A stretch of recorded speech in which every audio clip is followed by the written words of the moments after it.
in a different way than we did a couple weeks ago. We're going to talk about it from a counselee's perspective. And we have 4 people with us that's going to talk about depression from a personal perspective.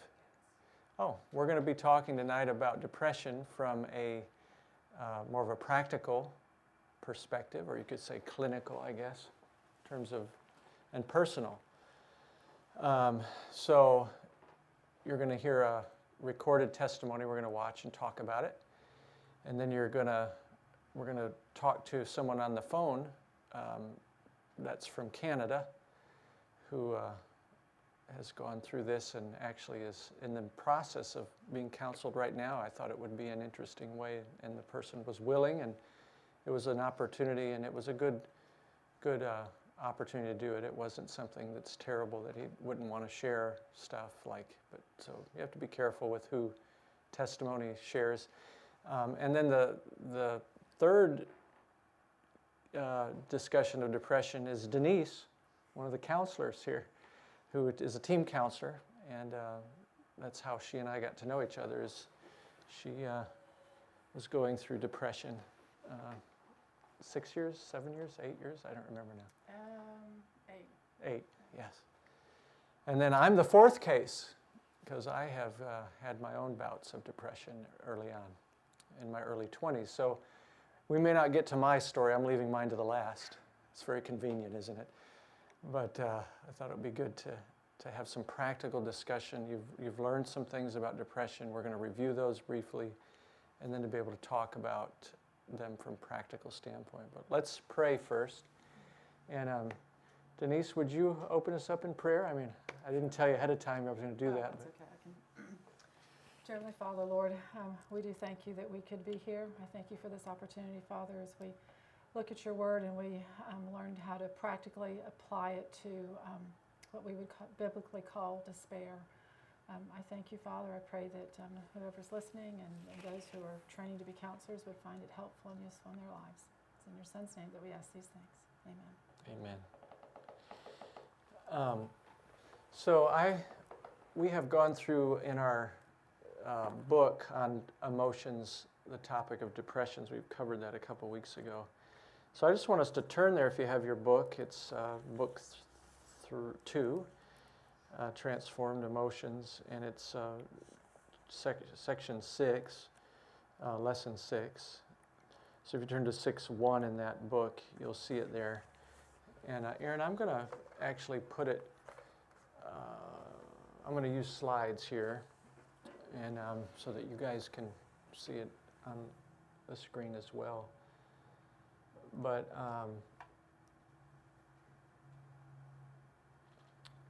so we're going to just fly through this, see if you guys can remember. Depression is not these things that we have up here. It's not merely trials. It's not merely the loss of someone. It's not merely a rejection from things. It's not merely a perplexing circumstances.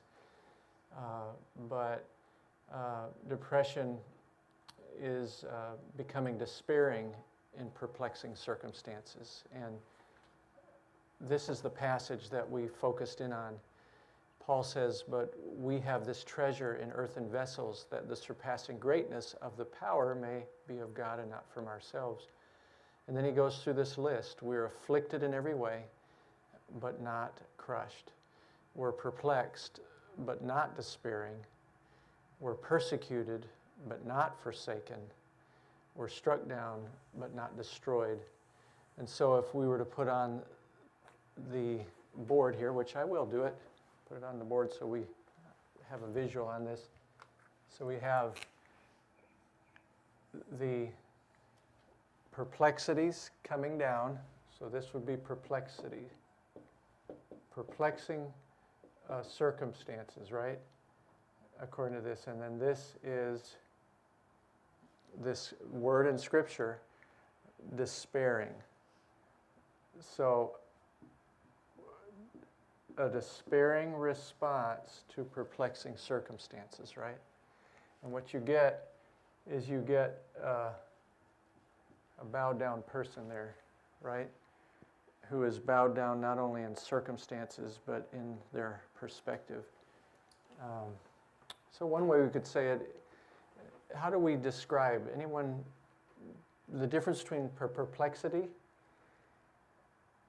and being perplexed and despairing? What's the difference? Being perplexed still seems to have this idea of you're working with the situation. You don't know what's going on, you're confused, but you're still trying. Okay. But despair is giving up. Okay. So perplexity is not knowing this tough situation, you're struggling with it, but despairing is I give up. And it's a double no. There's no way out versus I don't see a way out. You know. And what is it? You said you were listening to the talk on depression that we gave a couple weeks ago here, or was it? Okay. And something was causing you to laugh. What was it? Oh, that we could choose to feel bad, or we can choose to feel worse.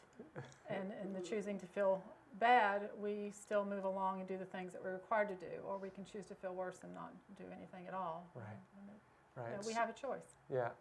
So we can feel bad or worse, and that's not humorous when you're feeling that way, but it's humorous to realize that really is the option. After you come through depression, you say that's how I got better. That is how I got better. I chose to feel bad instead of worse. Right? And therein, maybe that's a good book title, huh? Choosing to feel bad instead of worse. Tough choice. But so it's a need for hope, right? There's a lack of hope in our perspective. Now, some of the things that can cause depression, if we were to look at the perplexities up here, you have things that can be weights upon a person, perplexities on a person. And we've listed some of those. Physical problems, right? You can have physical problems that can cause perplexing circumstances. You can have neglect, right? And then you have the area of spiritual weight, a spiritual problem between you and God, maybe guilt. Physical neglect causes a physical problem. And then intellectual neglect, where you stop using your growing mind, and so you just let your mind not even learn new things, and there's nothing inspiring you anymore, and you're just a wet noodle, so to speak. But then there's the emotional neglect and social neglect, loneliness, pulling away, all those things, and emotional neglect being never having much reason to be encouraged by anything. You don't do anything that encourages you at all. And those things can be there. And then responding sinfully to hard situations. So there could be a hard situation. What are some hard situations that people can have? You lose a job, so a financial hard situation, right? What other tough situations? Yeah, you find out you have a terminal illness, so that's back to the physical, right? Anything else you think about people? Your own sin. What's that? Your own sin. Okay. I've heard it say that Christians sometimes suffer with depression more than the world because of the heaviness of sin. Yeah. So the Christian has a more sensitive conscience for our good, but unresolved sin can lead to sad trouble. And when you're nearing retirement age and the stock market crashes, or you didn't have enough retirement, or you lose something that was going to supply your need, and now you're going to be in a need for medical attention, and you have no children to take care of you. I mean, all these things can lead to the depression and despair. You have a prodigal son, you have a prodigal child. I mean, it can be very painful, right? Unresolved guilt is what you're talking about too. That leads to that. Responding sinfully. And then bitterness and anger. Responding to tough times with bitterness and anger, which we have seen, and that can lead to despair because anger destroys more. So if you already have trouble and then you on top of it allow anger to be destroying more things, and then you start not liking yourself possibly because of what kind of person you're becoming, and that's just feeding this whole downward spiral. And fear and anxiety and worry can make things worse. On top of it, fear and anxiety and worry are often a component with depression, right? For you, that was there. Yeah, right? anxiety. Well, fear being the bottom line of that, but anxiety was a huge issue. Yeah. Along with my depression, it's just a further extra complication Yeah. of depression. Yeah. Absolutely. If you think of those seem to be two very different spectrums. Anxiety is you're spun up, and depression is you have no purpose and hope. And so you can really see that really does wear you out. You go from, I think I'm dying, or whatever the panic is over, to I have no reason to live anymore. And you can see how that feeds that, and that feeds that. I really think it comes as a result of the fear and worry of whatever, that loss, for me, a loss of hope in some areas in my marriage and with my children. And that anxiety, your body just responds to that. Yeah. It takes over. My soul informed my body that there was reason to be extremely concerned. Yeah. And anxiety took over for long periods of time. Yeah, the heart rate of people who are depressed slows down even, many times. But on the other side, the anxiety will cause it to increase Race, greatly. so yeah, because, well, that's how you get out of it maybe. I know for me, I had both ends too. And I remember one time distinctly, I was depressed all day long, trying my best to focus on Philippians 1:6, that God will finish the work in me. Not even knowing what that was going to look like, but just knowing He made the promise, I didn't have it in me. And just then struggling with the fact, why am I even sitting here battling this? This is crazy. You're crazy, Tim. And all this, and just this heaping on. And then by the evening, when it was time to go to sleep, I wasn't sleepy. Right.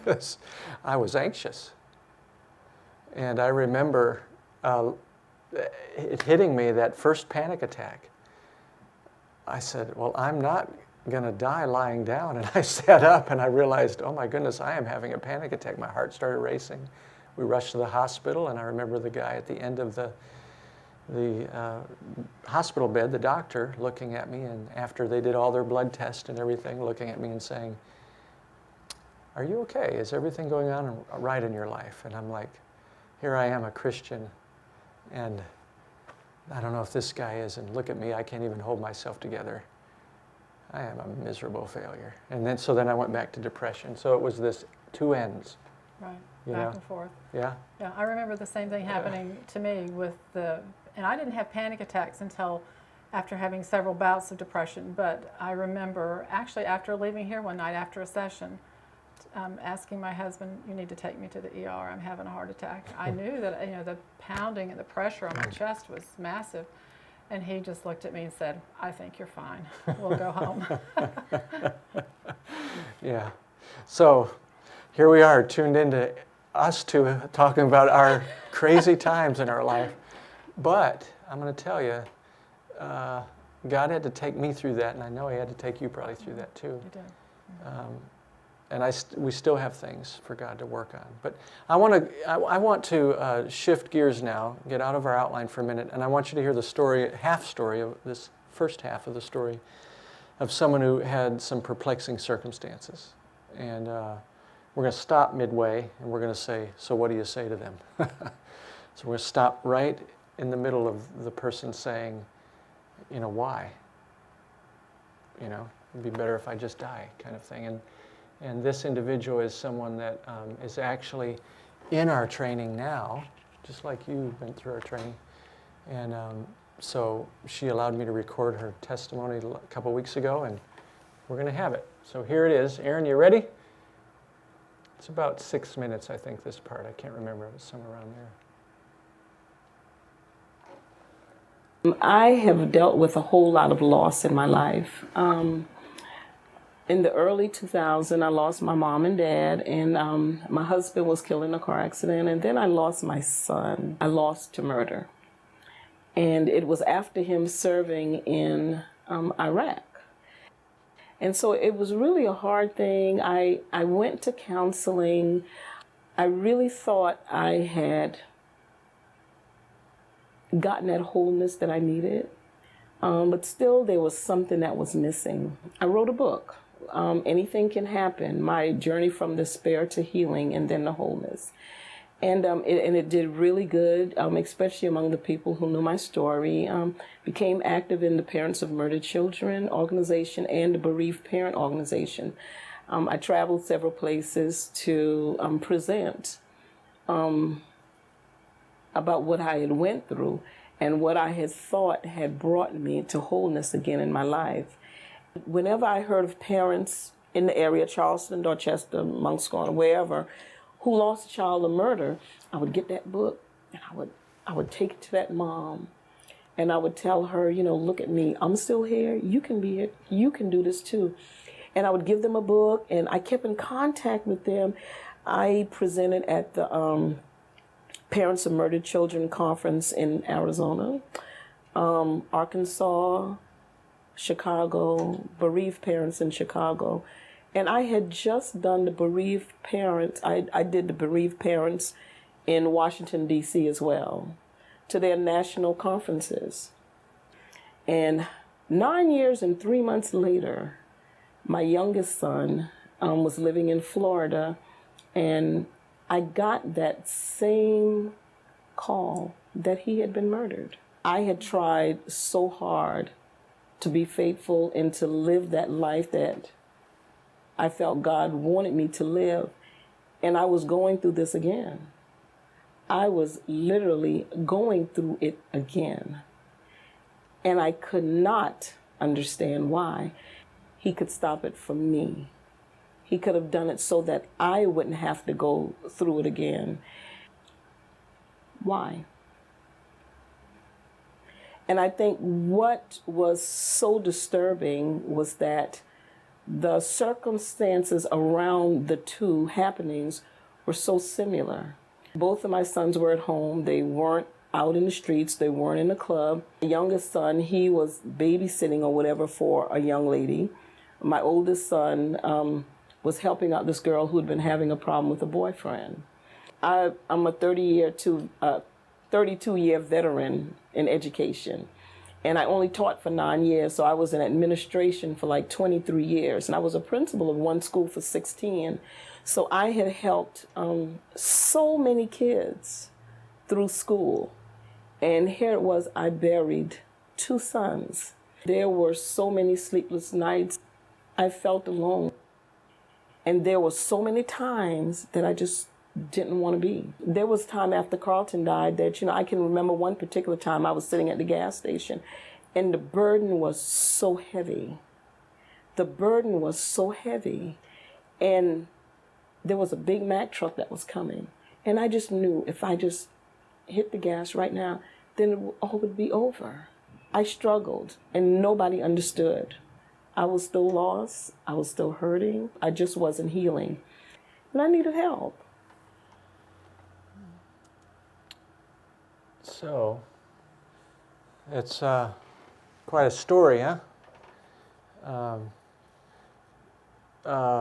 So what are the weights? What's the perplexities in her life? Her parents died, obviously. Her father, or her husband died. Her son died. And it wasn't just a death, it was a murder, right? And then her, 9 years later, her second son, once she works through it, once she feels like she worked through that, then she has the same thing happen again 9 years later. And neither was doing anything that you could say, well, they were putting the Lord to the test. You know, it was actually they were helping people. So where do you start? Now remember the eyes of counseling we've talked about.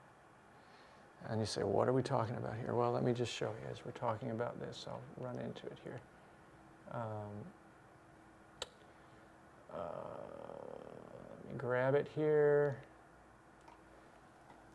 We have involvement, right? Where we're building involvement in a person's life. And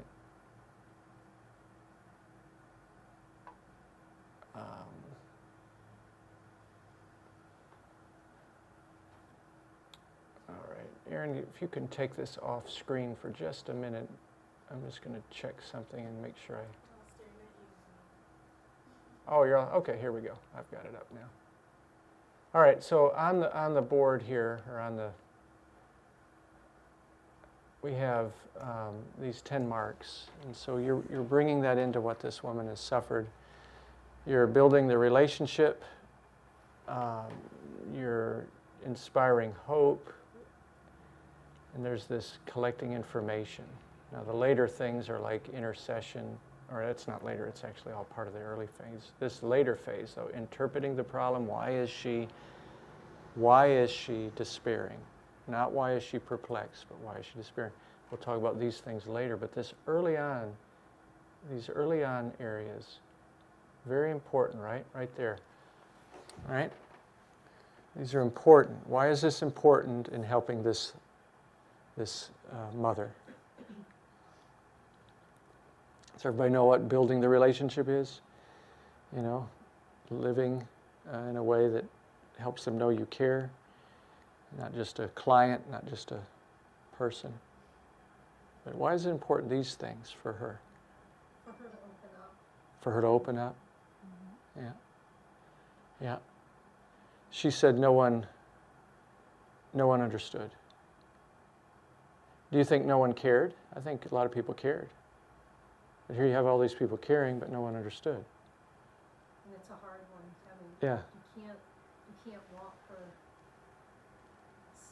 steps because it's too out there. Yeah. But we can still care. Yeah. And So how do you move from helping a person feel cared for like this to being understood so that you can help them more? Because if you don't understand them, they won't really believe you can help them, right? You don't understand. I'm just going to vent on you, but then I'm going to leave here and feel a little bit better, but I'm not really going to be able to receive much from you because you don't understand. I'm thinking of the scripture, trying to use a scriptural, Yeah. Someone in scripture, but I can't think of anyone who says, Yeah. the Father gave his son. Yeah. I think we could go to Job and realize that in the early chapters of Job, his counselors were good. And I think that's in chapter 4, isn't it? You have your Bible there? Can I? Mm-hmm. I'm putting myself on the spot, but this is how a lot of counseling is, isn't it, Denise? Where you put yourself on the spot. I put myself on the spot a lot. Like, I know there's a verse that I need to find, but I can't remember where it's at exactly. And that's what Google's for sometimes. So Google's for that, yeah. But where Job's counselors come and sit with him, that is Job 3 or 4. And if anyone tells me, you get a brownie point tonight for telling me that, exactly where it's at. If I don't have to pull it. Yeah, it's earlier. Look at that. It's 2:13, huh? All right, yep, there it is. So 2:13. Let's look here at how to counsel based on Job's counselors early on. Job chapter 2, verse 12. When they lifted up their eyes at a distance, they didn't recognize Job. They raised their voices and wept. And each of them tore his robe, and they threw dust over their heads toward the sky. Then they sat down on the ground with Job for 7 days and 7 nights, with no one speaking a word to him, for they saw that his pain was very great, right? So, how did that communicate to Job?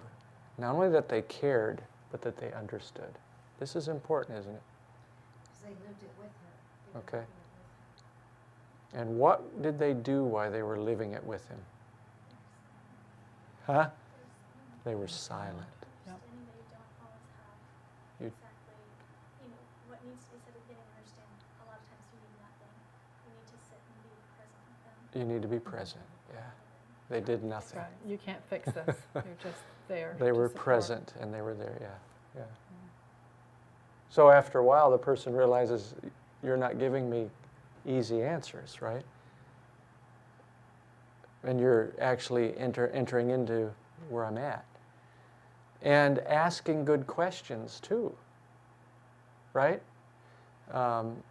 Sometimes practical questions about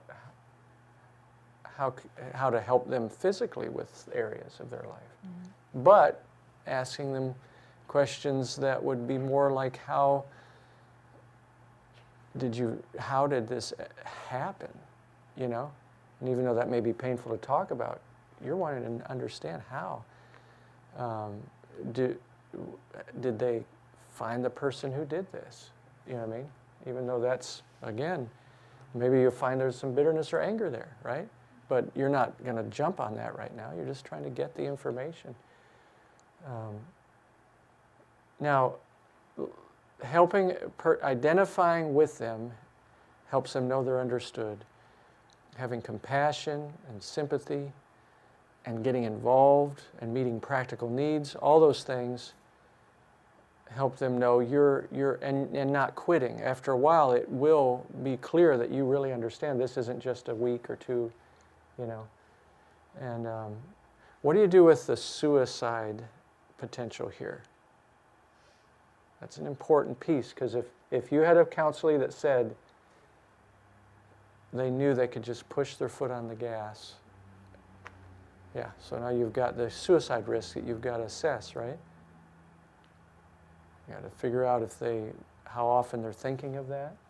Right. Or some other things you all would say. And Denise, you chime in if you have thoughts on that too. Well, I certainly wouldn't sidestep it. I would always address it. It's not something that we take lightly. We need to find out, how often are you thinking about this? Are you serious about this? Is this just a passing, fleeting thing that comes in, but you know that that's not an option? But if they have a plan and they're thinking seriously about considering this, we have to. They need to be protected. Right, we have to take action, and we have to take it seriously. And that's a hard situation when you have to take action, because on the one hand, you want to make it as non-evasive or non-destructive in their life, but at the same time, you want to protect them. So I know that that is a difficult call, but you have to do what is best and safest for them. So once you identify that, okay, this was just a passing thought, that this is a temptation, once she feels not alone, she feels understood, there's something about you, something about maybe gifts God's given you, and then your work to connect with that person, that they realize, this is someone I can trust with my pain. This is someone I can trust, that if I share with them and open up about other deeper things that are really bothering me about this, they will listen respectfully and think through this with me. And these are all important things, and I think Job's counselor is right there. Jesus Christ is the great high priest who can sympathize, because he's touched by our infirmities. Hebrews says, right? The King James, Hebrews chapter 4. I'm going to just turn there. Hebrews chapter 4.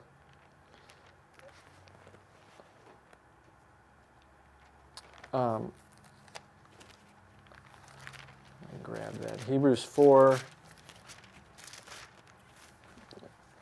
verse 15, 14, 15. We do not have a high priest who cannot sympathize with our weaknesses, but one who's been tempted or tried, suffered, right, in all things as we yet without sin. So then let us therefore with confidence draw near to the throne of grace, right? the basis of drawing near to receive help and mercy from Jesus Christ is being identified as his ability to sympathize experientially with you, right? And that's an important thing. So take your worst that you've experienced in life and identify with the worst they're going through. Parenting. This is a great moment to talk about parenting. My problems may seem bigger than my child's problems, right? But if you go back to when you were the child, you know, the fire engine issues that someone took from you, or, you know, the friend that didn't play with you anymore at school but played with somebody else, you know, all these things, you want to direct them out of that. But if you never identify at all with them, you cannot minister like Christ effectively to them, right? And so that's just 101, right? Jesus sympathizes experientially with us, and so we can understand that. So, inventory. Let's talk about inventory. Do you remember the PREACH model for inventory? P-R-E-A acronym. P is for, don't say Paul. P is for physical. So think of the physical areas. R is for relational. E is for emotional, right? And ACH is action, concepts, heart. And when we think of heart, we're thinking of both desires and beliefs, those ruling beliefs, those driving desires and driving beliefs. And the double H is for history. How long has this been going on? So, the physical, in your notebook here, go back to your notebook. You have inventorying the depression. And I am going to go to that on the manual. This is not it. This is it. So we're going to go to 6.1 in your manual here. Lesson 6.1. And here we have inventorying the level of depression or despair. And I'm going to do one, well, I'll do 2 pages, that's fine. It's just that it doesn't come over here too easy. Can you all see that? All right? Aaron, do you see that okay? Okay. So it says at the top, use this to both collect data as well as appropriately offer biblical explanations for how the depression and despair come. Now, obviously, for this case, you don't really need to dig too deep. It's explainable. Right. Yeah. But in my case, it may need a little more explanation. In your case, it still needs more information. And this gal's still needs more information. So we have these areas. Inventory. Determine which 3 or 4 areas of the following 8 areas of perplexity have been most perplexing to him or her. Then do intensive data gathering on those 4 areas. By doing this, you're assessing the totality of the perplexity and the history of the spiral of despair. What do we mean by spiral of despair? Does anyone want to take a gander? Denise, I should put you on the spot. Okay, put me on the spot. So the spiral of despair. Whatever we have in these 9 areas, you know, whether it's a physical illness or significant weaknesses that we're embarrassed by, whatever they are, we start out with a situation and we respond incorrectly to that situation. We don't respond in a biblically pleasing way. And we begin to spiral downward. And with each spiral down, we continue to respond inappropriately. And it just continues to go down where we end up. Yeah. We have more and more reasons to be depressed. We have more and more reasons to be depressed, exactly. But you know, the obvious good news to me is that we can choose at any point to decide to not feel worse. Yeah. And the spiral goes back the other direction as we begin to respond correctly to the situation. Yes. Have you ever been on a hike and you know that you just cannot make another step? You just cannot take another step. Mm-hmm. Aaron and I went on hikes, and we've had hikes like that. One was in Ohio. Tell them about the one at the tallest mountain in the U.S., or tallest road in the U.S. Tallest road, oh yeah, we were in California at the national conference. Colorado. It was Colorado, yeah, hello. Yeah, see, details. We're just always approving the reality of the details. It all gets blurry in my mind. But Colorado, the tallest road in America is there. Do you, Aaron, know the name of this? Okay, so she doesn't even know the detail of that. But you can drive up, and along the way, some are encouraged to pull off and let your body get used to the lack Is of it Pikes oxygen. Peak? No, this is you can drive up there, Okay. not hike. But you drive to a certain point, and then you can hike the rest of the way. And so we were, And it's this short, little, it's a short thing. nothing. It's probably from here, it's probably a half a mile walk, right? Maybe not even that. Maybe a quarter. But it's up a hill. So you drive the car, and the whole time, you know, you're kind of, at least I was, and Aaron was kind of feeling this, man, what's going on here? And, you know, things start playing in your mind, you know. But we're walking up the hill, and out of the car, and it took us forever to get up that hill. And, you know, you're thinking, We turned around twice. we turned around twice, and I said, no, we're this close. We've got to go all the way. But you're sure you can't take another step.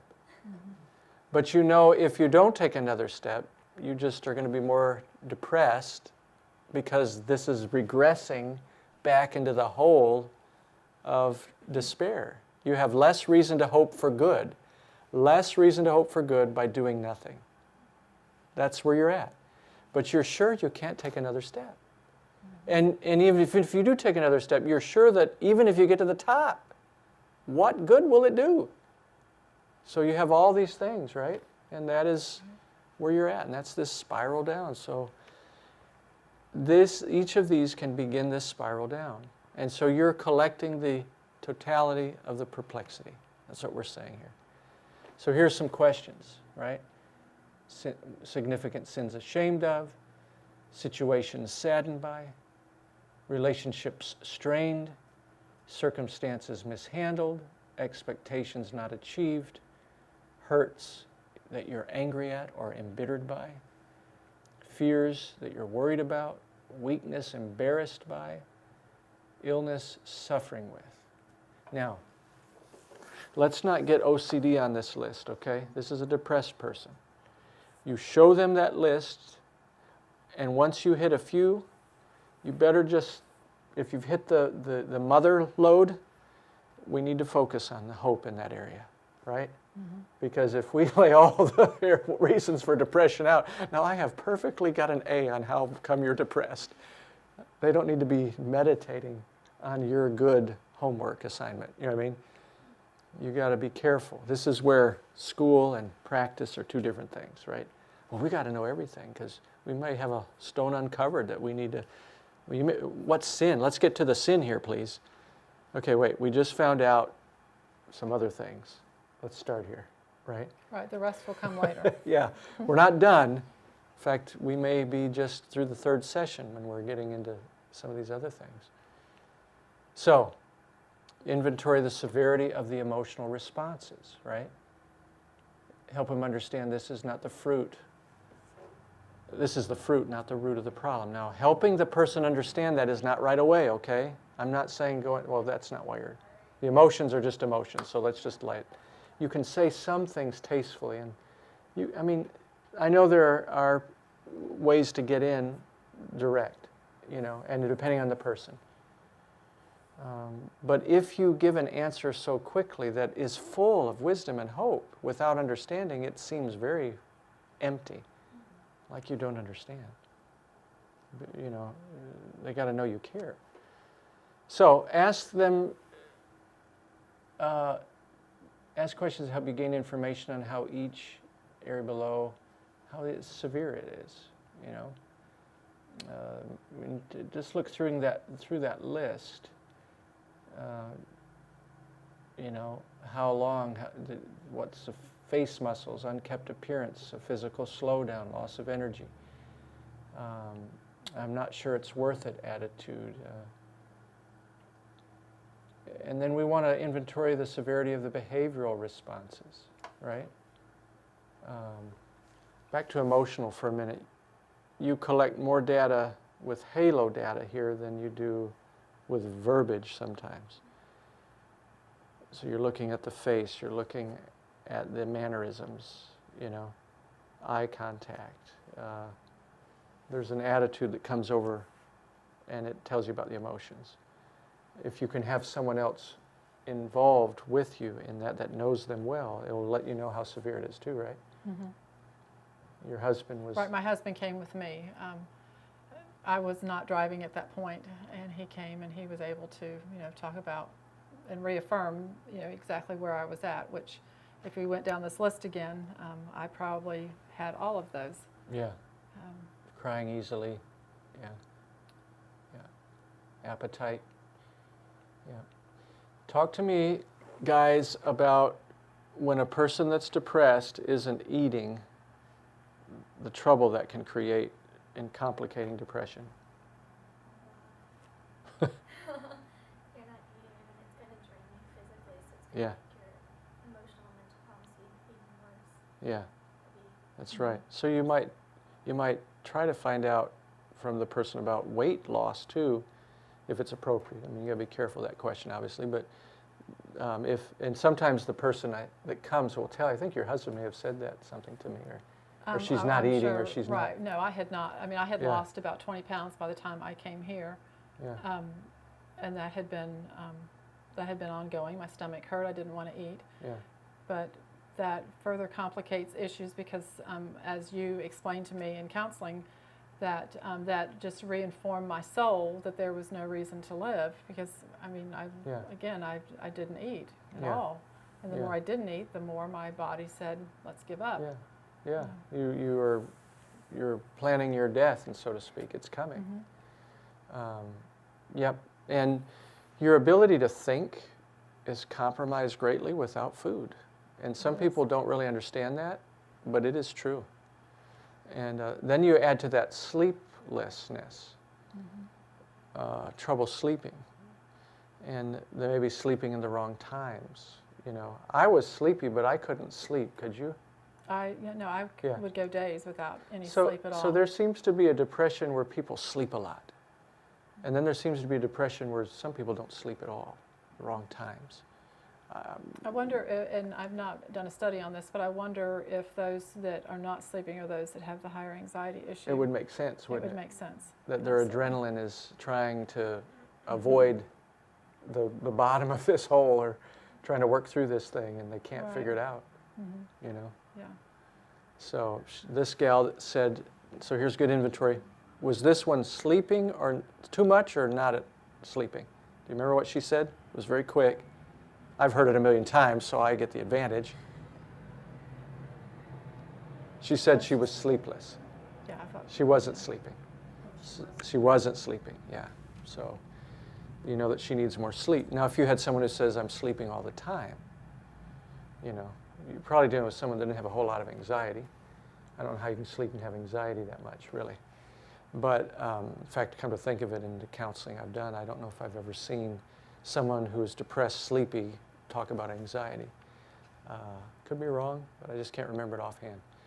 How would you counsel eventually, when you're helping turn the corner, the person that is sleeping too much or sleeping the wrong times? If they're saying, I'm not sleeping at night, the question is, are you sleeping in the day? Okay, how long are you sleeping in the day? Right? You want to get their schedule. You want to get their schedule right. Schedule straightened back out, and if you're sleeping during the day, you need to not be sleeping during the day so that you can sleep at night. Now that can come off cold and hard, and so you're going to cushion that in the reality of the need of the body, surrendering to what the Lord is doing in your life in terms of what His promises are. So you have these behavioral responses, you inventory that as part of this process as well. So what I want to do is ask a question, though. as we talk about how to counsel this individual. You know, I'm having trouble getting this thing to listen to me here. Come on now. Hold on, everybody. I just used the button.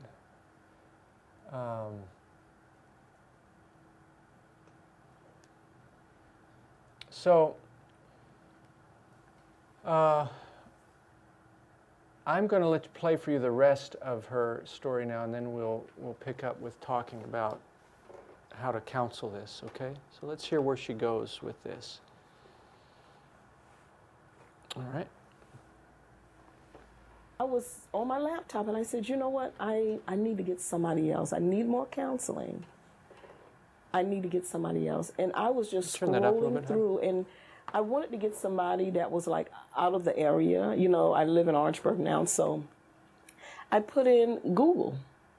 And I just put Christian counseling. And I just scrolled through, and I found two names. I found one, I can't remember the name now, but it was in Somerville. And Low Country Biblical Counseling. I was like, And I saw biblical counseling. I figured, well. And the first one I called, I never really got a response to. But then I got a response to this. And in the email, I said that I was looking for Christian counseling. And when I called in, or she returned my call, she explained to me that there's a difference between Christian counseling and biblical counseling. And that I couldn't understand. I couldn't fathom. So we made the appointment, and I came in and I met Miss Sherry. When I explained to her my situation, every explanation and everything that I needed to help me was Bible-based. So many times I realize in Christian counseling, we go back to the secular world, and we go back to, you know, secular things that they say that you go through this, you do that, or whatever. And not saying that that is not right, not saying that it's not true, but for what I needed a biblical base for everything that I was going through. She walks in with the Bible and she opens it on her lap. And I get scriptures. And one thing she told me the first class, that I have to realize that God is a sovereign God. And, you know, I had to really go look the word up. I had to think about it. I had to pray around it. And she's so right. And I realized that I can walk with my head up. And there's a reason for everything that has happened. And I may not ever know why, but I know a God that does. And even now, when I get that, I feel that downward spiral, you know, she's given me strategies and all, and our God is a sovereign God. And then she told me about the classes that... All right, I'm going to stop there. We'll go into the next section about the classes that she then started taking that helped kind of cement some of the work that was going on. All right, let's talk about how she was given hope, because that was really the deficiency, right? There was a lack of hope, and a certain kind of hope. And she made very much reference to it, that it was hope that was based on the Bible. Talk to me about what, maybe Denise, I'll turn to you. Just like with her, you came in needing hope, right? Mm-hmm. We inventoried your perplexities and enough, and you somehow knew I cared. I faked you out. I was kidding.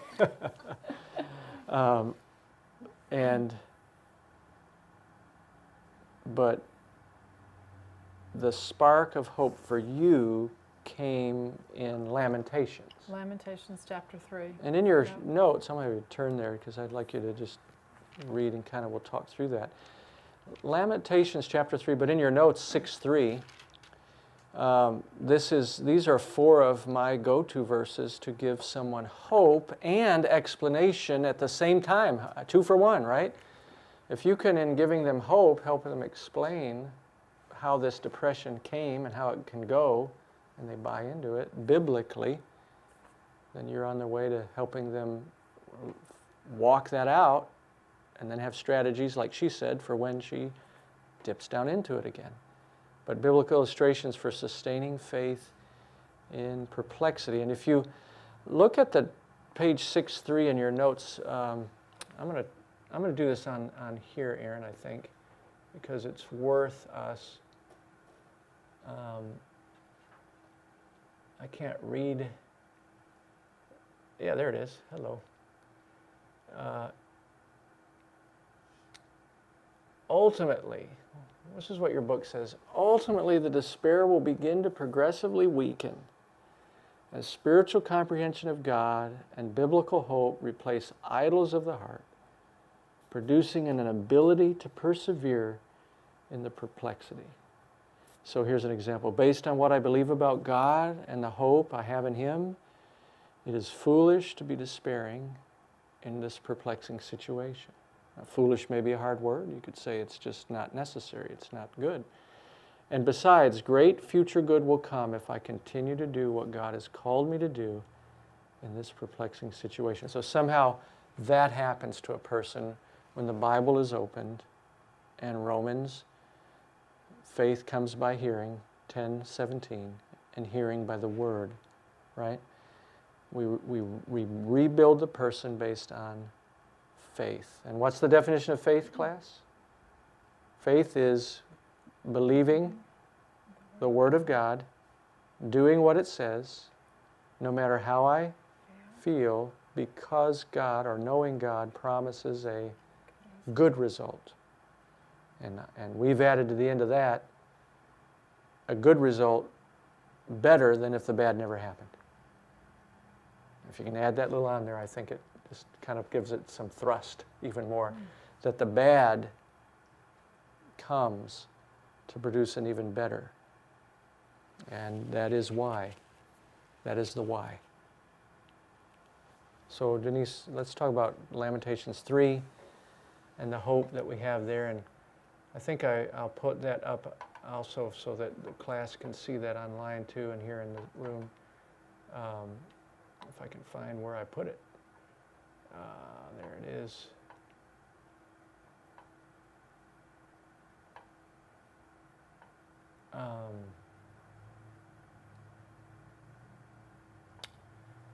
All right, so Lamentations 3, New American Standard, I'm going to go to. We're just going to throw it up here on the screen. And Denise, what verse would you say would be a good one that for you coming in once we inventoried and you knew I cared and that I understood? I believe you started probably early on in the chapter, but we can start around verse 15. I remember you reading through, and in verse 15 it starts out, He has filled me with bitterness. He has made me drink with wormwood. He has broken my teeth with gravel. He has made me cower in the dust. My soul has been rejected from peace. I have forgotten happiness. And you kind of stopped and looked at me and he says, Denise, do you think this sounds like a depressed man? And it obviously does. I understood greatly what Jeremiah was feeling. And of course, Tim went on and he pointed out to me that he had lost hope because he had lost the destruction of Jerusalem was going on. The land itself was being taken, and he had seen that happen, and he was grieved over what he had lost and was losing. And I began to think about, I had losses. We all have losses. This life is hard. But Tim went on and he pointed out there in 18, he says, so I say my strength has perished, and so has my hope from the Lord. He had lost the hope that he had been given in this possession, this land. And Tim went on, to read, and the verse 20. Surely my soul remembers and is bowed down within me. There's a change there. His perspective has changed, and he's not looking at his circumstances any longer. He says, this I recall to my mind, therefore I have hope. The problem, I think, for most people who are in depression is that our thinking is slowed, and we're not thinking rightly. We are thinking about all the things that we've lost, and we continually roll them over and over and over in our head. We play them again and again in those midnight hours when the anxiety is overtaking us, and we're not thinking biblically. We're not thinking, about truth. And so here Jeremiah begins that process. He says, "This I recall to my mind, therefore I have hope.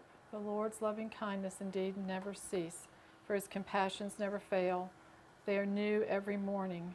Great is your faithfulness. The Lord is my portion, says my soul. Therefore I have hope in him." Our hope can't be in these temporary things of the world, whether it's relationships, our marriage, our jobs, how our children will turn out, all of those things. Our hope has to be in the Lord himself, and that is what gives us hope.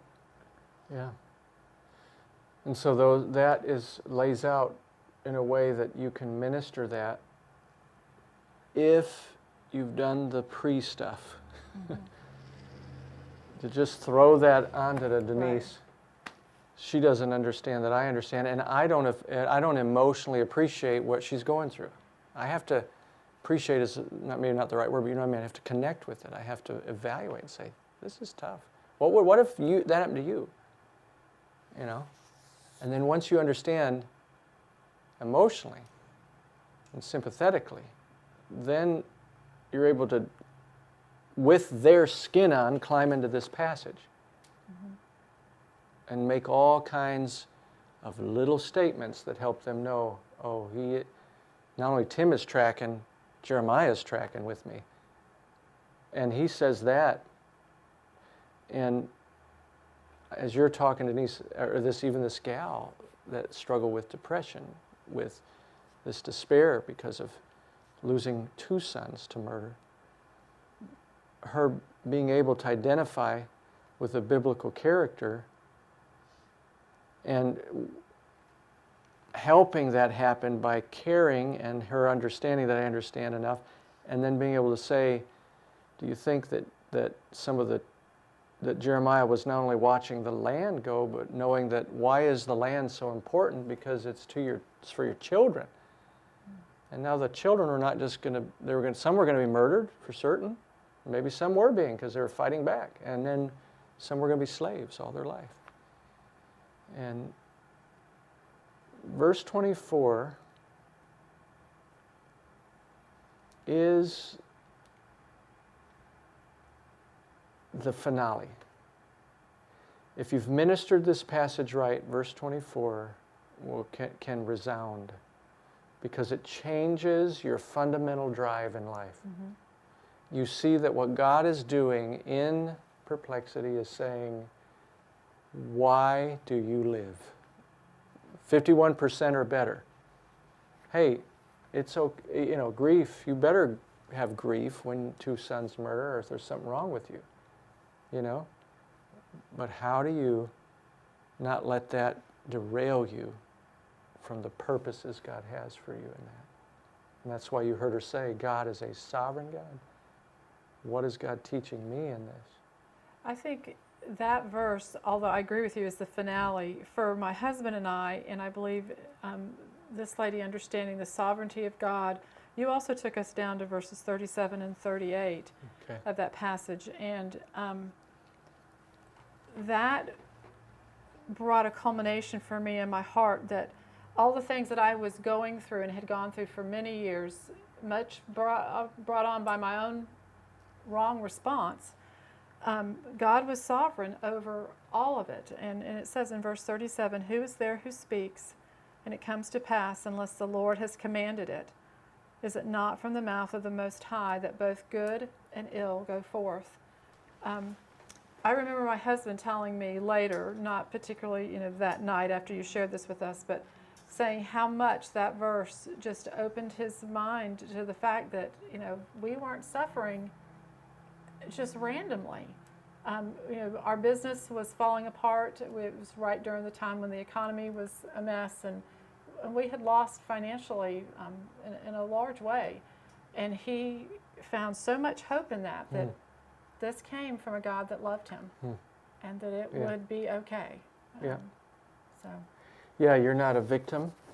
Right. And the consequences of your failures, because guilt is going to be a part of often depression, because the smallest thing that's wrong, you might start thinking about how you contributed to it, and that's part of the weight of it all. But even your consequence is from the hand of the sovereign God. You could live like a hellion and have good to some degree happen better than someone living holy. It's sad to say, but it happens, right? This gal said, I did so much good, and look, right? But if even guilt, even the consequences of sin is ordained precisely, personally to that person. It's not a natural law, okay? It doesn't say in the Bible, in a vacuum a man will reap what he sows. It says God will not be mocked.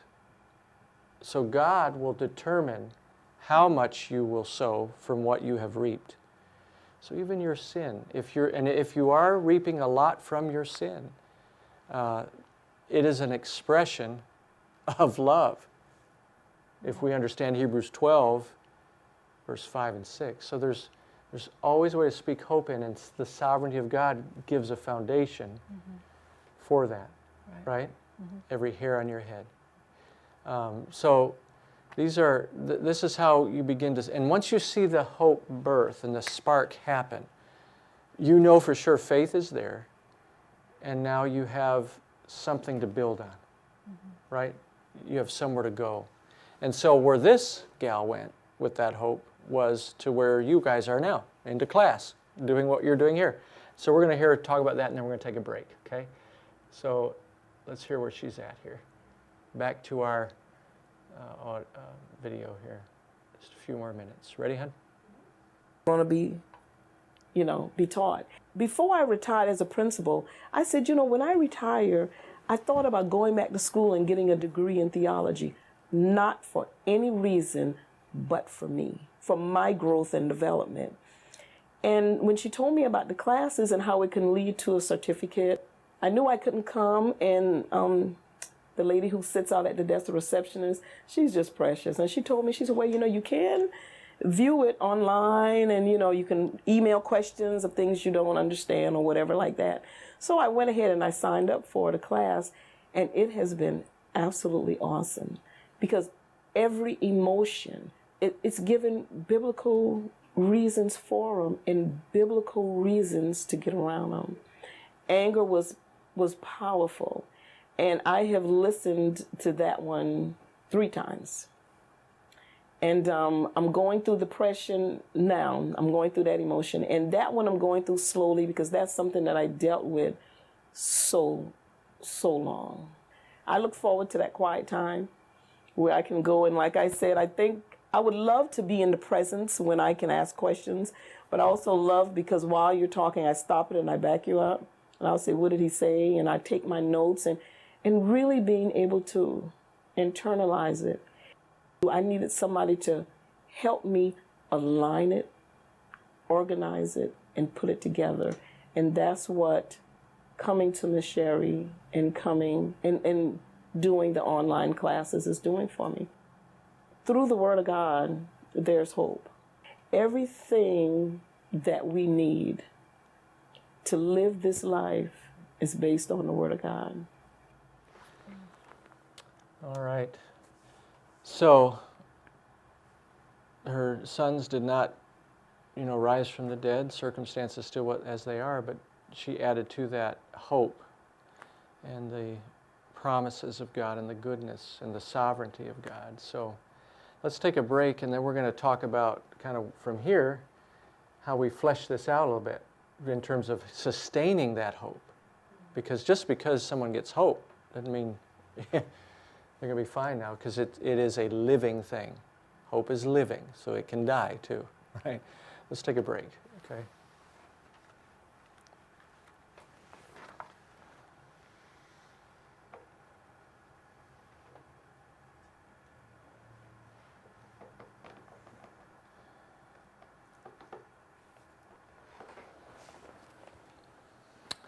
All right, Aaron, we're going to try, go ahead and hook, if you can, your phone up, and I'm going to call you and call him, and let's see if we can do this amazing. You don't have to do the... I just want a comfortable chair. Right, but it'll work from this. If you can unplug that now, we don't have to use the sound. The speaker? Those cords. Yeah, wherever those go to the end of that. The end of that is going to be a, actually. Oh, I can put, it's at your computer. Oh, okay, well, let's use that. So go ahead and grab that. So you said you're a student? I am, yes. What year are you Bring in? it all the way back. And plug that into your phone. Junior? Yeah, Wow. I don't need it And anymore. what's your degree? Psychology. Psychology. So what do you plan on doing with that? Well, more what I'm doing with this. I'm here to go through Okay. get certification. So mostly the psychology degrees do have that understanding of the empirical evidence that's out there, all of the actual symptoms that go on in certain things, and see and know what the world is going to kind of be throwing at you when people come in. Aaron, we could probably unplug Right.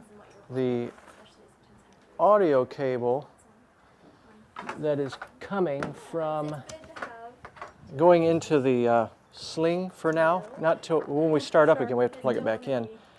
But I'm I mean, there are saying lots so we of- can of test psych- this. of, licensed psychologists. Actually, that won't help you, though. Psychiatrists too. Yeah, Turn absolutely. Oh, okay. biblical counselors. So Yeah, that's. it's been a good But hopefully you'll have enough having both. audio. Oh, I love you too, Miss Erin.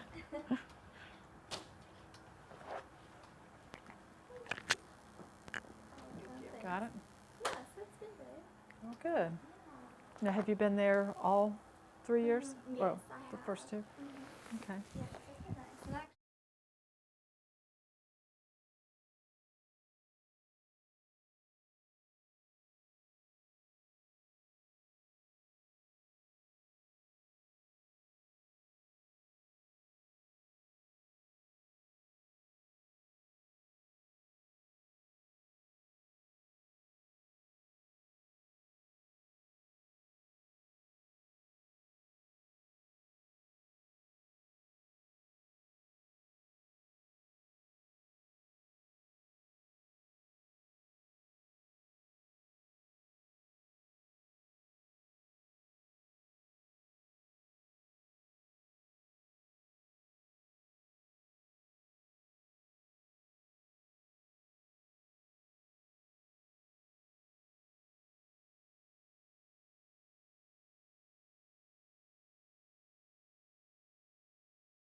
it up.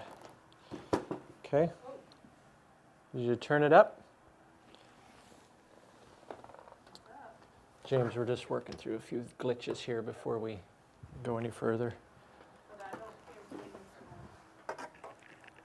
What's that, Aaron?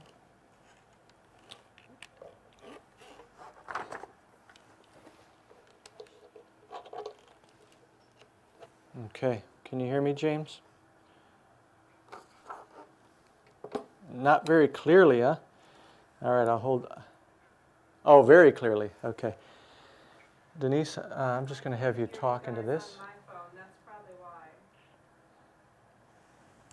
I'm going to have you talk into that, if you can. You mean instead of my mic? Yeah. Okay. Both. Talking to both. I just want to make sure I've got. I don't hear anything. No, you shouldn't. But do you hear it here? No. Can you? You have something here, right? Oh yeah, I hear you, but I don't hear this phone, but I also can't hear the phone call from my phone. Am I in on the call? Oh yeah. Oh yeah. You're not there yet, are you? Are they hearing all this? No. Sounds like it. They hear you. Just small details. Oh well. All right. Did you just? I'm off. You off me. I offed you. All right. Well. James, are you still there? Great. All right. I'm just going to do one more thing here. Okay. I know what to do now, Aaron. And I'll let you deal with the. There we go. Hey there, James. Can you hear me? Yep. Good. There's an echo. I agree. Hold on a second. Let me deal with that.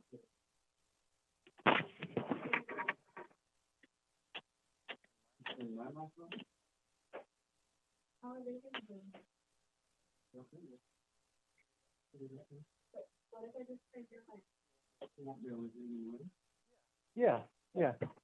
Turn my mic on.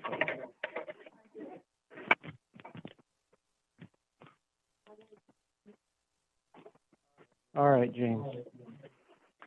Is it still echoing? Yeah, but it's not bad enough that we can't have a conversation. It's just a little bit there. That's okay. Okay. So, Aaron, you hear me?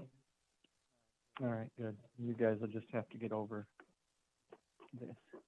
All right, so we're going to pick this back up. And I have James on the phone with me here. And what's your name again? Denise is here. But we're talking about working through biblically despair in light of perplexity. And we've been talking about 2 Corinthians chapter 4, where Paul says we are perplexed but not despairing. Mm-hmm. And we've been talking about Jeremiah's spiral out of depression in Lamentations 3, where he says, this I recall to mind, therefore I have hope. The Lord's loving kindness never ceases, his compassions never come to an end. Mm. And then he ends in saying, the Lord is my portion. Verse 24. Mm-hmm. Therefore I have hope in him. And so, James, really what we're hoping for is just kind of get an insider's perspective on spiraling out and knowing that we still have to continue the work, but that initial spark of hope in perplexity, trying to understand how the Lord does that. And Denise is here with me. She was a person that went through counseling years ago, depressed. I've had depression. We've watched a video on someone who gave a testimony on being depressed. And so we just have you now. Here you are. So, how did you get to a place of hope, and what did hopelessness feel and look like before that? Can you kind of share a little bit, and we'll walk through that. Yeah. Okay. Yeah. Well, good evening, everyone. Be nice if we could see each other, but this will do for now. And yeah. So the two questions were, what does hopelessness feel like, and then how did the spark of hope start, and all of that. Maybe would it be beneficial, Tim, if I just gave like a 2-minute backdrop to my story? Sure, if you'd like to do that, that's fine. Okay. Okay. I haven't thought this part of it through, except that recently, about a month and a half ago, I made what I believe is a very bad decision for our family. And our family at this point is just my wife and myself. We weren't able to have children, but we have had puppies, and they're like children. But I made a decision against my wife's better judgment and better advice, and she supported it only because I was saying I believe this to be the will of God, and the decision had to do with relocating from Vancouver, BC, where we had moved only 4 months prior to that, and we moved back to Winnipeg, Manitoba, which is just north of North Dakota. And we had been involved in a ministry in Winnipeg that neither of us really felt, when we got into it, never felt it was a real, our heart was really into that. It was a refugee ministry. And so after a year, we decided to move out west to Vancouver and see what God might open up for us there. Well, there I kind of hit the wall over the 4 months we were there with anxiety and fears, and depression started to set in. I wasn't sleeping well at night, which compounded it even worse. And I believe that the fire escape, the exit out of that situation, which I was really scared at that point in my life. I'm not one given to depression. I'm normally a very optimistic person, and was terrified by what was happening to me, and believed that the answer to that was to relocate back to Winnipeg and continue in the context of ministry that we had just left 4 months previous. So against my wife's better judgment, and even there were several people around me who were kind of cautioning that, maybe you should slow down with this. I was in a state of mind at that point that the most important thing for me was not to completely have an emotional breakdown in a relatively new place with few supports, and seeing the possibilities of re-engage in the ministry in Winnipeg as probably what we should have done in the first place. And so it was muddled thinking, as I look back on it. On arriving back to Winnipeg, which is literally halfway across Canada, so it'd be like going from Baltimore to Tennessee, something like that. We got here, and it didn't take long for me to realize that the answer to what I was experiencing in Vancouver was not geography, and it wasn't ministry. It had to do with, and I saw this more clearly when I looked at that tree diagram, Tim, that you used in your sessions. There were roots that were deeper, that were causing my symptoms of anxiety and fear and depression and all of that. And so, I got back to Winnipeg, and the way I would describe it would be my house of cards that I had built in my mind, the house that would save me, that I could run to and everything would be fine, came crashing down when I realized, no, that relocating wasn't the answer, and against better advice and kind of going solo on it, and my wife supporting it only because she's a godly wife who ultimately believed she needed to just trust the Lord with the situation, with my sense of his leading.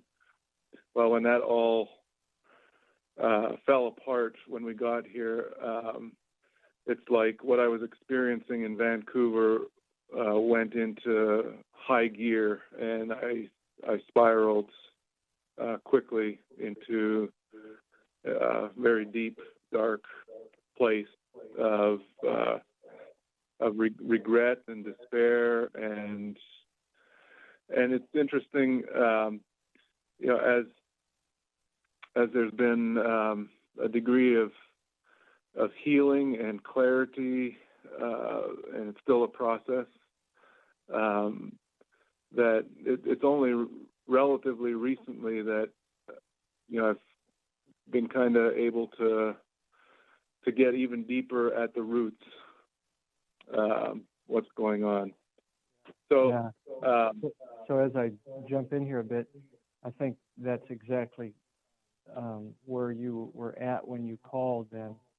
And you can see this common, we were talking about this earlier, the common thread of just spiraling down.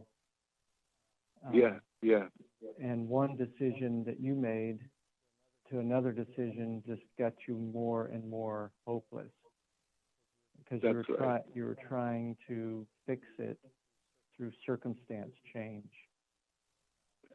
Right. And your eyes were on that, and you got more and more focused. And then tell us how the tree, because you did say that to me, that once you saw that tree diagram, it I think it probably helped you explain, but maybe there are some scriptures too that helped you see that it wasn't as hopeless as you thought. Yeah, the tree diagram helped me to really understand that Aaron? what I was pleading with God for in those dark times was for comfort and strength and morphine for my mind. Would God please just remove those heavy feelings that would just settle. And with the tree diagram, tracing it down the trunk to what I was believing, that was producing those symptoms, and some of the beliefs that God exposed in my heart then gave me scriptural ammunition, if you would, to to take more clear aim at what's going on. It was all very nebulous up to that point. And I think too, James, as you went through that, now remembering one thing that we clarified early on, and that was something, I don't remember how I said it or we talked about it, but it was that the goal couldn't be, first and foremost, to have an emotion change. Right, that's right. Yeah. And so three of the beliefs, and then I'll try to remember some of the scriptures that the Lord used to address those sinful beliefs. Yeah. And I was praying before this session that God would help me to be honest in what I share this evening, instead of the tendency to say what people want to hear, Right. but just to be really honest. And So these verses are the verses that were used, God has been using to help you have faith change, so to speak, perspective change. yeah, right. And this is where I need to be honest. I've kind of been all over in different parts of Scripture, and haven't really sat down and memorized one particular one or two particular ones. So I'm just going to kind of share a little bit that comes to my mind. One is my desire to save my life rather than lose it. And Jesus' call is James, lay down your life, seek first the kingdom of God. And so two scriptures, and with that, maybe just to help fill that out, that kind of core belief of mine that I need to manage my life, I need to control my life so that it's relatively stable and easier and more comfortable, is something that has led to poor decisions, and particularly the one we're talking about right now. And so Matthew 5, such a commonly used one, but the Lord used that one, about seeking first the kingdom of God, and about not being anxious about my life, what I will eat, what I will drink, what I'll wear, where I'll live, and all those other material things that I look to for a sense of stability and security, but rather to seek first His kingdom, and He'll take care of needing to feel stable in life. And then the other one is Jesus' words, and I alluded to it already, that if someone would save their life, they should lose it, and he who loses his life will loses it for Christ's sake. So, those would be two scriptures, that help address that core, that sinful belief of mine.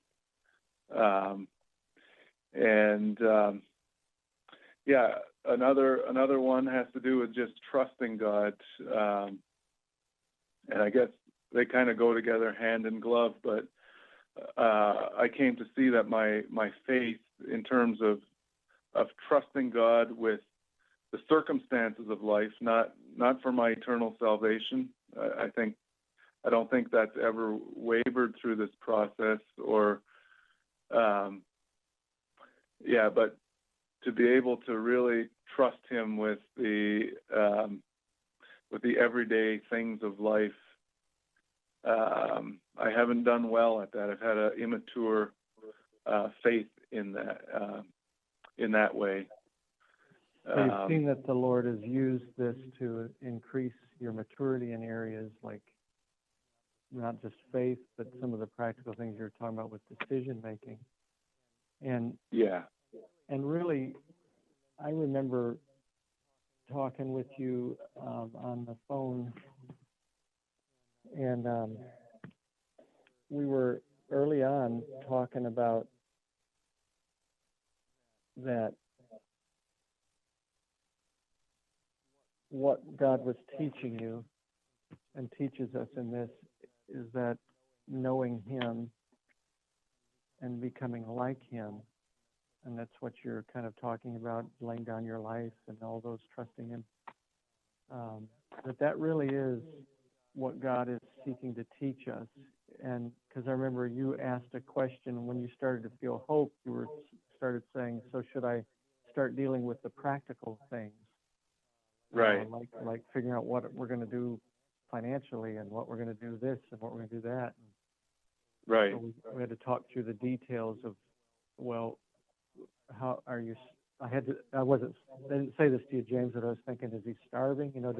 How bad is it financially for him? And once I found out he had a little cushion, then I was able to say to him, well, let's let this hope start taking back over your physiology and your thinking before we dive into the perplexity of now what are we going to do that we're made this decision, we're in a bad spot now, because that could just keep you going. We have to let the hope grow a little bit here, a couple of weeks. Yeah. And then we're diving into the practical, Yeah. And I'll just add into that. One of the things that I think sparked the hope in me was seeing and believing that God had a purpose in the pain. And and Hebrews 12, first number of verses in there, 5 to 8 or somewhere in there, talk about as a father who loves his son, disciplines the son, corrects and teaches and disciplines, so your father does to you, that you might be trained by it and produce fruit. Yeah, and that was what that phrase, share his holiness, right there as well, that you might share his holiness. And so that one and some other passages that are similar to that ignited some hope that, okay, you know what, I've made a really hasty, poor decision that has hurt my wife and other people, and not to sugarcoat any of that, but God is using this circumstance that I would never have chosen for a higher purpose. It's not just about making it through the pain. It's about learning what God wants to teach me through it. And that for me was making a corner towards hope, was seeing God has a purpose in this that I want to get a hold of, and I don't want to go through this classroom again. I want to learn it. I want to learn it well. I want the change that He wants to do in my heart, like I talked about some of those root things. That was very helpful to begin to see meaning and purpose. Yeah, that is a key thing, and I think that's something we can focus on for a minute here as we think about how hope, based on that this isn't purposeless suffering, this is meaningful suffering. This isn't just a suffering that I brought upon myself. This is a suffering that the sovereign God has turned up the flame for me to experience this so that I would grow in deeper holiness with Him. And I will gain. And so hearing those things, and I will say, James, you heard those things. What I was saying to you, I believe for everyone that transforms, the Holy Spirit is already resonating and ready to let that, like an echo chamber, enter into that person. There's those times that you speak these things and it resounds in them, And I think that's a testament to probably your wife's praying and others' prayers for you. Intercession is part of that. Because it seems to prime the pump in a person's ears. It opens them up. But then also I will say that you heard it not just from me. You were you told me you went online and listened to our talks here on depression that we did. Right. So you were Yeah. being reinforced. Yeah. You're hearing the word taught, hearing the word. And then once we talked, then I gave you homework to say, basically, how can you keep hearing this truth? Because it's elusive sometimes. You know, hopelessness tries to settle in because you've got a pattern of looking at it this way. And you have to, so that's, James, I think you did like practical biblical meditation assignment. And I think I tried to push you to do worship walks, but you're in Canada where it's -6 degrees, so you couldn't do that. Yeah, I have. I've had some walks with our 4-month-old puppy. But just on those times, whether it's a walk or whether it's sitting, where you're renewing what you've been taught by the Holy Spirit in the fellowship, in the truth that you've heard. And then go ahead. Go ahead. Sorry. No, I was saying, and then having your spouse to reinforce some of that. It all is hearing the word at the point that you need to hear it. That very perspective, because the destructive weed of worldly sorrow can creep in. The destructive weed of worldly gains, lost, can creep in. You know, the shame of other people are going to look down on me now. I'm not heading, all these things can, but you have to hear the truth of this is all to share his holiness. Yeah. And that was a key passage as well, the 2 Peter chapter 1 verses 3 to 5 in there about God has given us everything we need for life and godliness, and then further down a couple of verses it talks about that that we might share in the nature of God and the connection of the response to life is godliness, and the outcome of responding to life godly is that we share in a greater way in who God is, his holiness, and so that was a key passage too. 2 Peter chapter 1 verse 3. Yeah. Let me clue in on that for a minute. I got it on the screen here, Aaron. I don't know if you see it, but this 2 Peter chapter 1, these verses, if you're going to counsel other people, have to inspire you. You can't deal with depression by just saying, get busy, and you don't have to make a verse inspire you. You have to just meditate and understand it. And 2 Timothy 2:7 says, consider what I say, and the Lord will give you insight.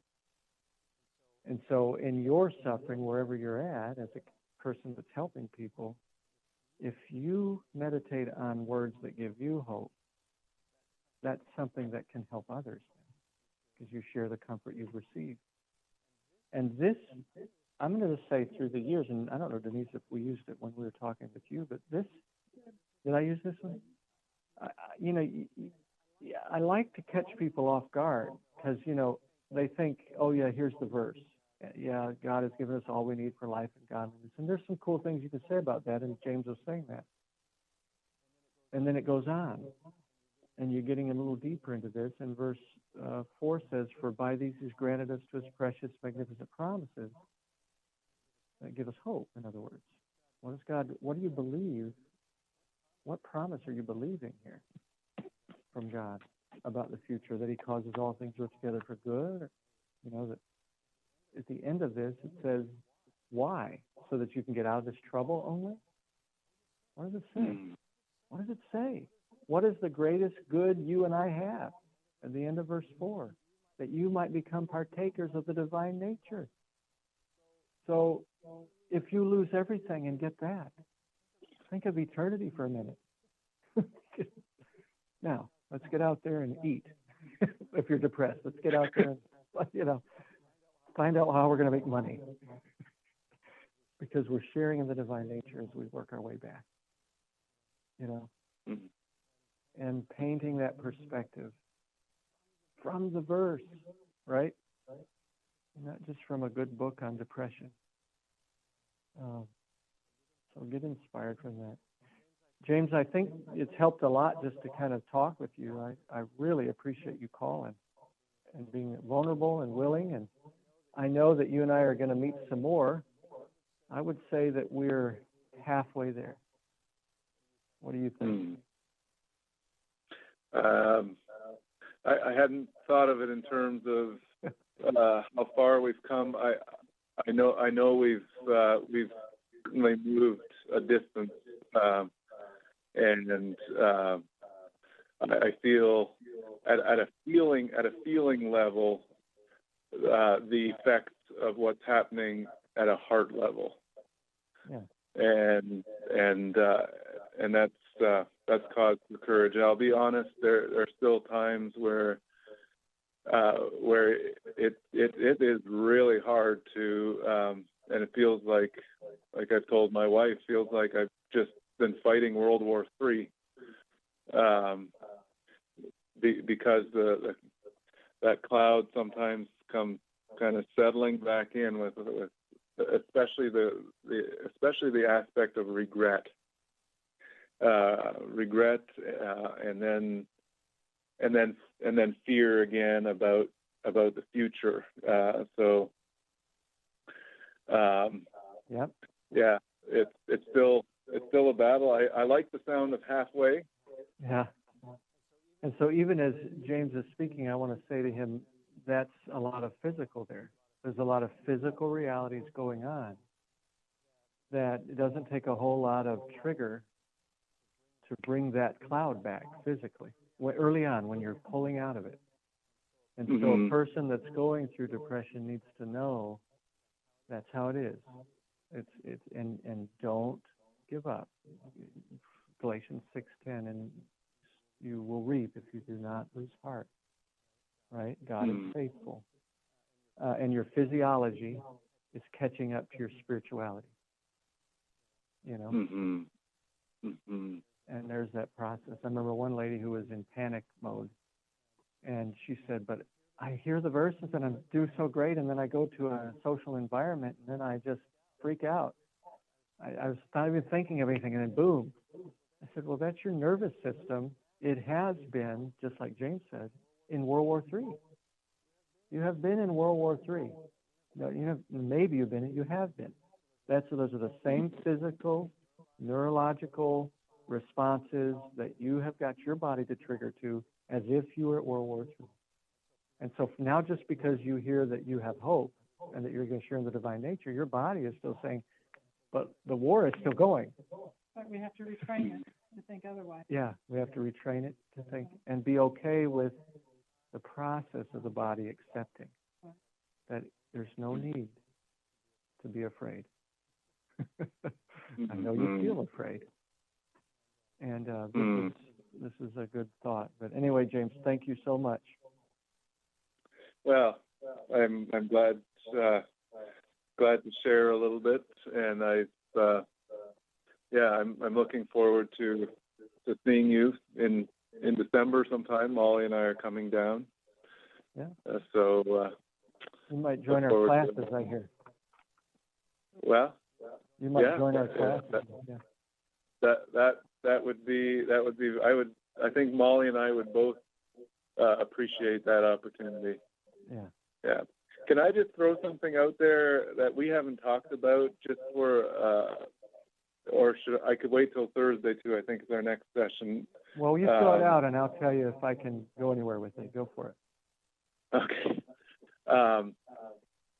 I had missed a lot of sleep, and I was finding that to be just, when I didn't get any sleep, or I shouldn't say any, little sleep, then I found it really hard the next day to continue to process, what we've been talking about, what I've been learning, what God's been teaching. And so I got a prescription from my doctor for a sleeping pill to help with the sleep side of things.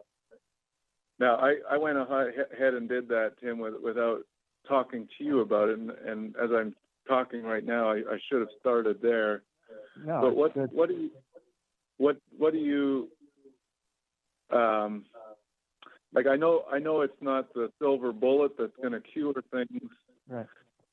But how do you feel about medication for the purpose of sleeping? Mm-hmm.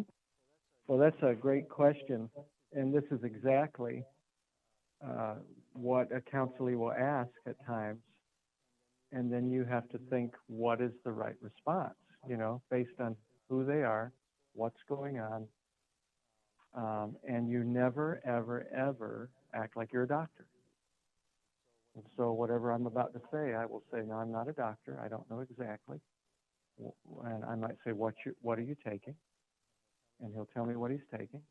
And I'll go online and I'll look in certain places that you can trust the information to understand what it does and its effect on the body and the common dosage, not because you're questioning the doctor at all, but just because you want to speak meaningfully to the question he's asking, best you know. So these are going to be general statements, and James and I are going to deal more in detail with it later. But I think the general statement is, when I work with the James, I know that the body has been through World War III. And I know the anchor of hope is going to be biblical, Christ-centered, spirit-giving, and faith to believe certain things. Does he have a reason to be discouraged? Yes. Okay, let me deal with those reasons. And let me try to help him. But he also has this other issue now. It's become physical.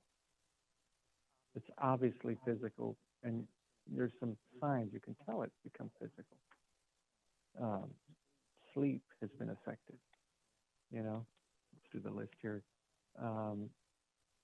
Their heart rate may have slowed down.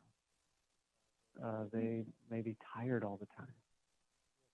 So there's a physical component, and understanding that doctors say 60 to 80% of what we experience physically is psychosomatic. That does not mean it's not real. What it means is that the body, like Denise has been saying, has responded to the condition of the soul. Psychosomatic body. The body has responded to what is or isn't going on in the soul. Hope, for instance, trust, sin might be going, and all these things are reacting to something. And so now you have high blood pressure, or you have a headache, or you have chills, or you have stomach hurts, digestive issues. Your body is in tune with your emotional state. Your emotional state is in tune with your brain, and your brain is getting all its signals primarily from your soul, unless you believe in materialism and don't believe in the spiritual realities, the spiritual material that we are. So all that to say, that's the backdrop that I'll talk to James about. I haven't even told him what to do yet, right? I've just given him a backdrop. And I think it's important that we come from a theologically sound position that brings in the body. Now, what scripture can help bring this all together, where Jesus said, your spirit is willing, but the body is weak.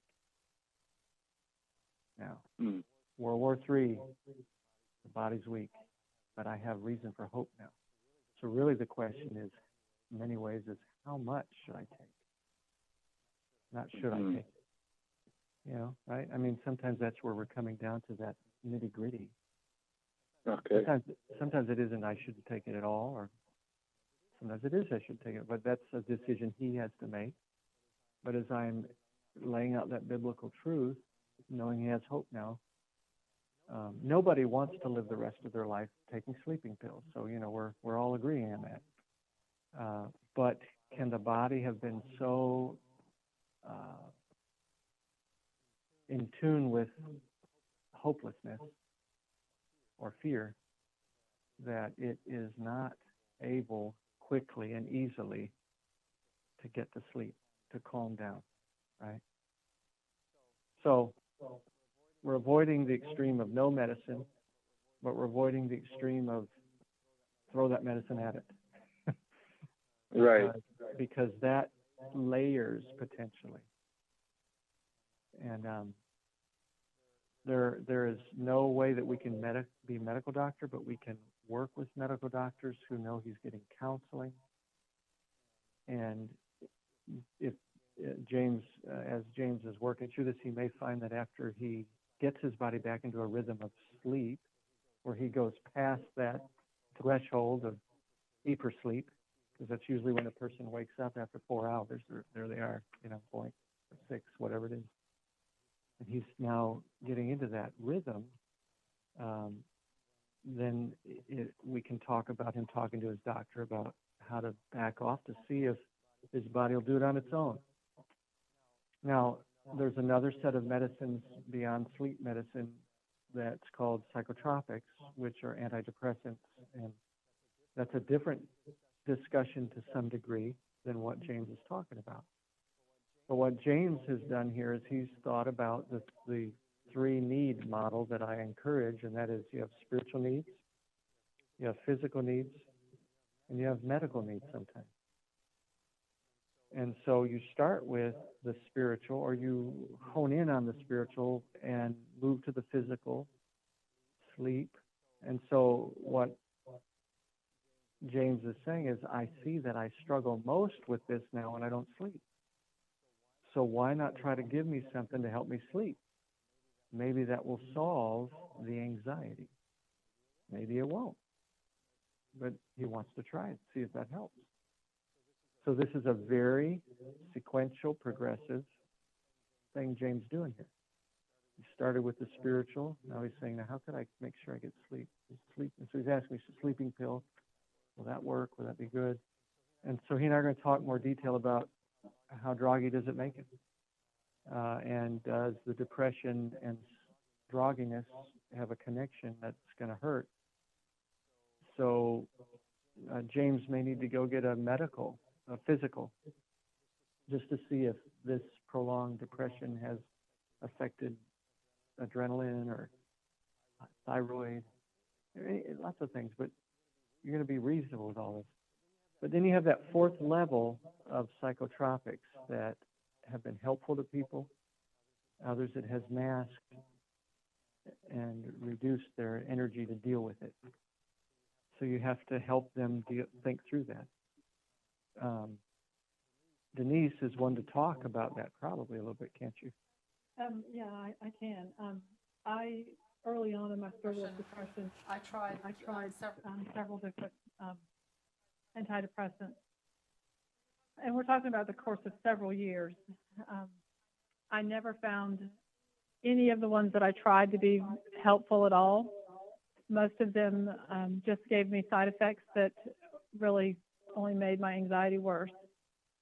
And even at times when I was on them, I would fall back into a depression, which usually we end up with several medications.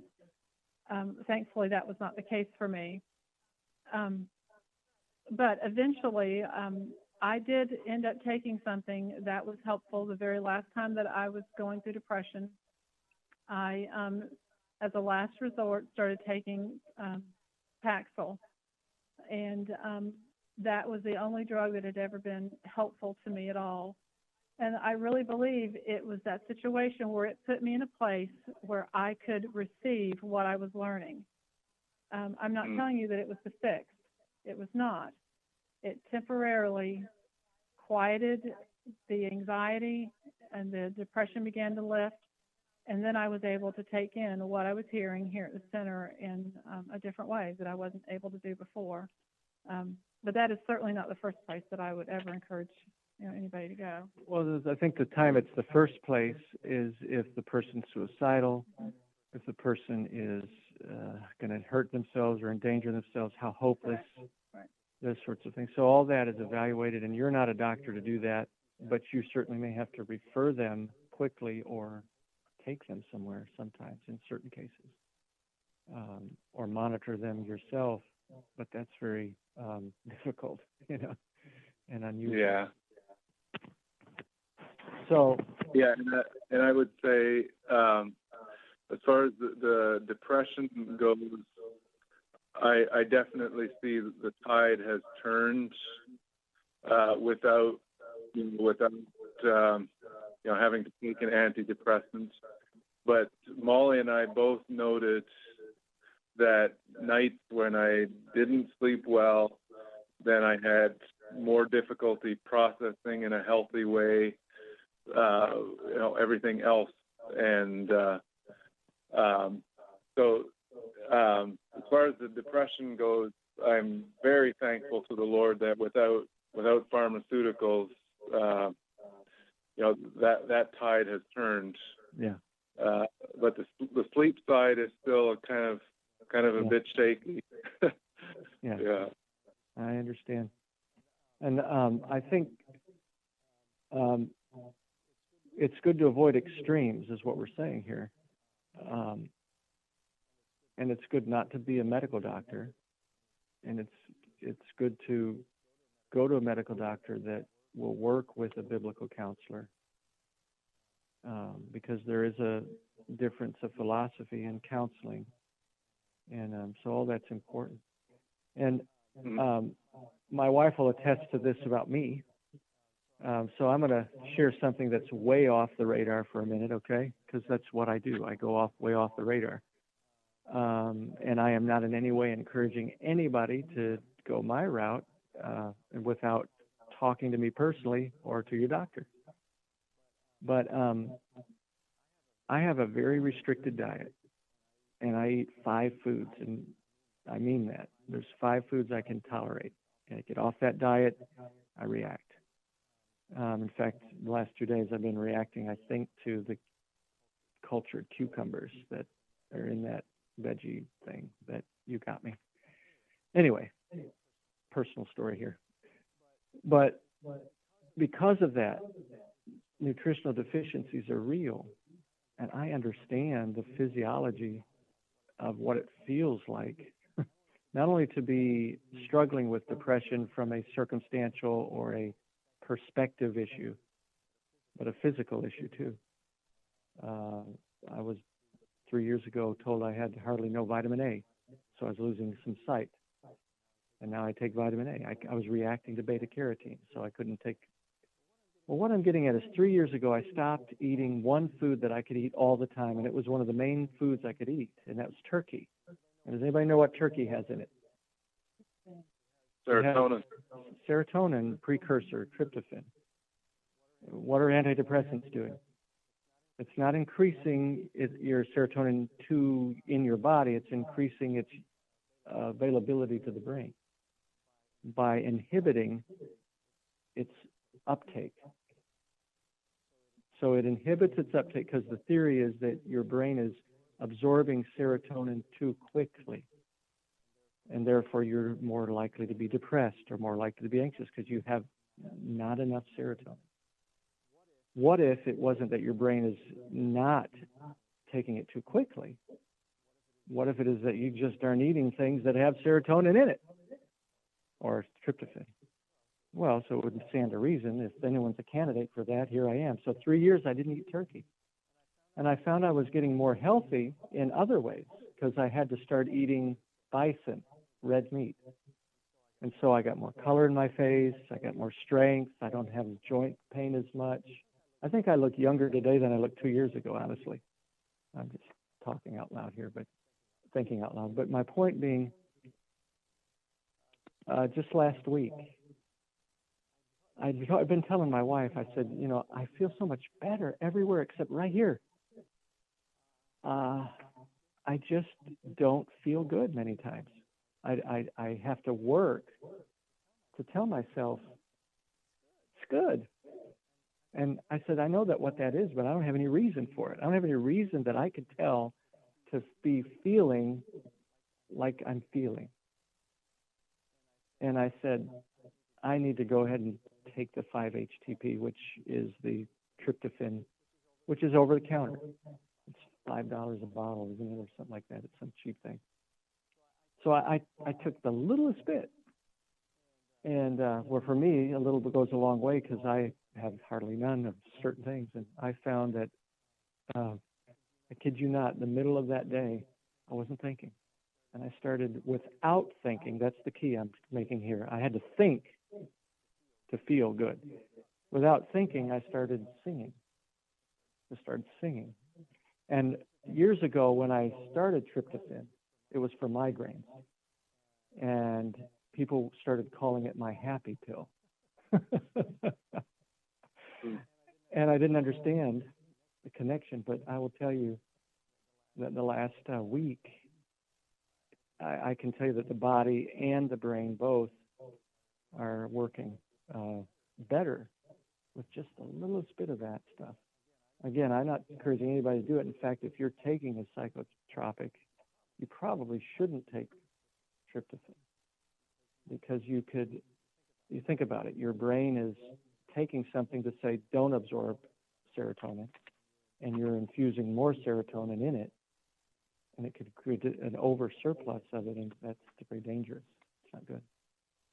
All right, so you've got the whole picture tonight from top to bottom on depression from several angles, okay? Yeah. All right, so James, we're going to pray here, and we're going to close, and if you want to, we'll be ready to talk later, you and I, huh? A couple days. Okay. Yeah. All right, buddy. Thank you. Yeah. All right. Bye-bye. Good night. Yeah, Good night. bye. Thanks. All right. So we're going to pray. We could go a lot of places with this. One of the things that I'm trying to do with these sessions is just be real. And I think we've accomplished that tonight, maybe too real in some ways. But again, all that we're saying here tonight is how do you use the word to get a person back after they've gone down that spiral and their body feels like World War III and anxiety and all that. It's part of it. So, Denise, it's been good to have you chime Thanks in for letting me be here. and have this perspective. We have a fellowship dinner in about a week and a half, so I'm going to go hibernate and see everybody in a week and a half. No, not completely, but hope that you all have benefited from this time, and we'll be setting a schedule up for the next year's trainings events, and looking forward to that. We've been talking about, track 2, and just be in prayer for us in that way. All right. Well, thank you guys for being a part. Let's pray together, all right? Lord, I thank you for this time and the work that you're doing in our lives to help us share your holiness. And we know that we are limited, we are weak, and you're aware of our frame, that we are but dust. And you, in fact, are in charge of how much strength we have. And you're in charge of the response of our body to our hopeless condition in our soul when we feel that. Sometimes it takes us down further than others. But we thank you for your grace, that you descend to us, you have come down to earth to not just forgive us of our sin, but help us have hope in this world. And we have hope in this world by having hope in the next, and hope of sharing in your holiness. So help us, Father, as we end this time on studying emotions, to realize that our primary hope, 51% or better of our motivation, if it's heaven and becoming more like you, we are going to have hope in everything. We're going to have more hope than not But if 51% of our hope is in our circumstances, and those things go bad, we're going to feel it. And so I pray that you teach us to set our hope completely on the grace that's to be brought to us at the revelation of Jesus Christ. 1 Peter 1. I pray this in Jesus' name. Amen. All right. This is the last class until January, but actually we will, for those who are in unity and conflict, we are going to have some times that we'll, and I've sent that out, but I'll send it out again, so you'll know. I'll make sure. All right, well, this was kind of